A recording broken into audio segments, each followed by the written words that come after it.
Stephen Grover Cleveland was an American lawyer and politician who served as the 22nd, and later 24th President of the United States from 1885 to 1889, and from 1893 to 1897. Grover Cleveland is the only president in American history to serve 2 non-consecutive terms in office. He won the popular vote for 3 presidential elections in 1884, 1888, and 1884 and was one of 2 Democrats, followed by Woodrow Wilson in 1912, to be elected president during the era of Republican presidential domination dating from 1861 to 1933. In 1881, Cleveland was elected mayor of Buffalo and later governor of New York. He was the leader of the pro-business Bourbon Democrats who opposed high tariffs, free silver, inflation, imperialism, and subsidies to business, farmers, or veterans.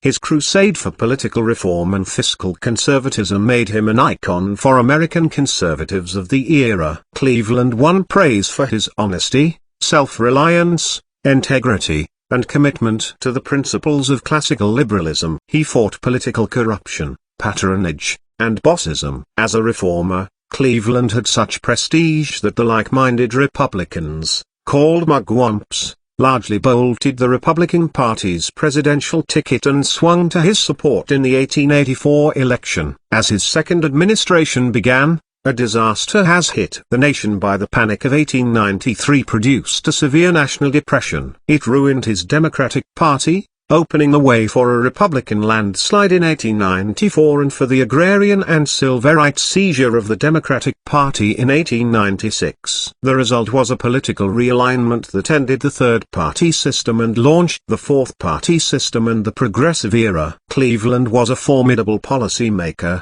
and he also drew corresponding criticism. His intervention in the Pullman strike of 1894 to keep the railroads moving angered labor unions nationwide. In addition to the party in Illinois, his support of the gold standard and opposition to free silver alienated the agrarian wing of the Democratic Party. Critics complained that Cleveland had little imagination and seemed overwhelmed by the nation's economic disasters, depressions and strikes in his second term. Even so, his reputation for probity and good character survived the troubles of his second term.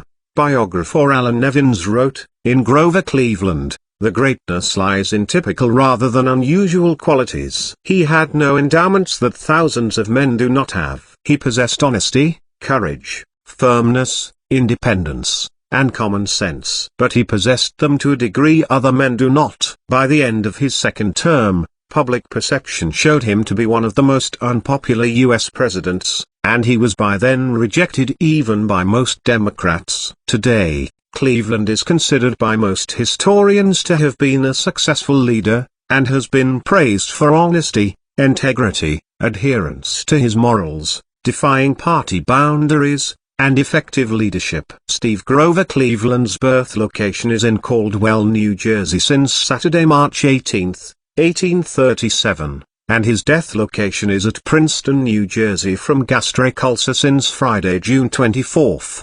1904. And that is it for the 48th commentary blog. We hope you enjoyed it, and we'll see you again later.